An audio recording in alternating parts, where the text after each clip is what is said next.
चुनाव आज चरम पर पहुंच चुका है। स्वाभाविक रूप से जो देश के दुश्मन हैं वे चुनाव के दौरान मोदी जी के पक्ष में जो माहौल है, इस माहौल को खराब करने का भरसक प्रयास करेंगे।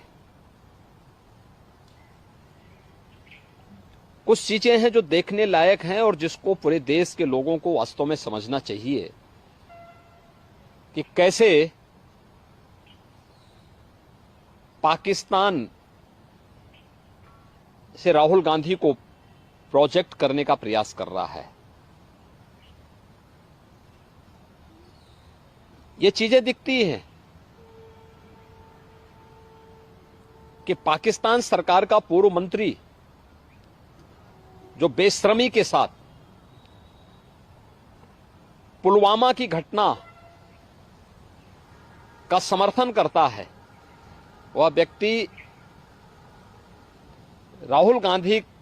को सपोर्ट कर रहा हो, राहुल गांधी को लेकर के प्रफुल्लित हो रहा हो, ये चीजें दिखाती हैं कि कांग्रेस का हाथ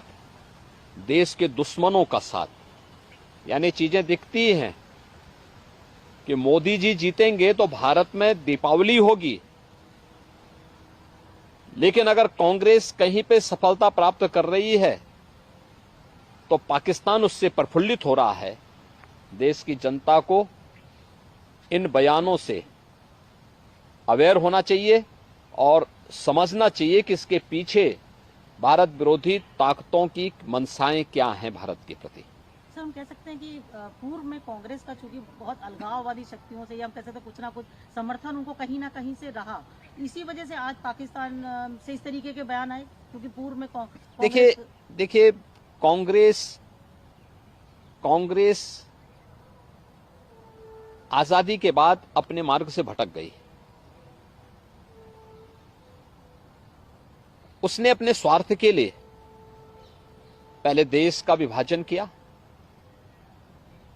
फिर अपने राजनीतिक स्वार्थ के लिए वह देश के अंदर जिस प्रकार की तुष्टीकरण की नीतियों को उसने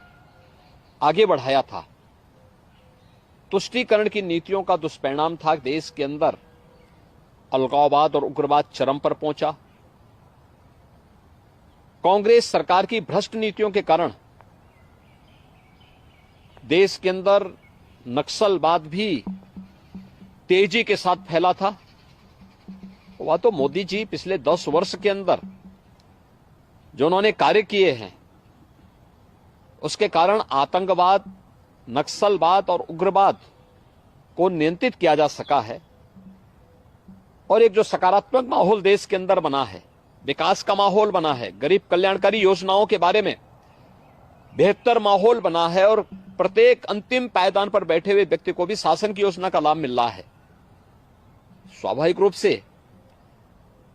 आम जनमानस का रुझान इन सभी बातों को लेकर के मोदी जी के पक्ष में है, मोदी जी के समर्थन में है। और हमें विश्वास है कि कांग्रेस की विभाजनकारी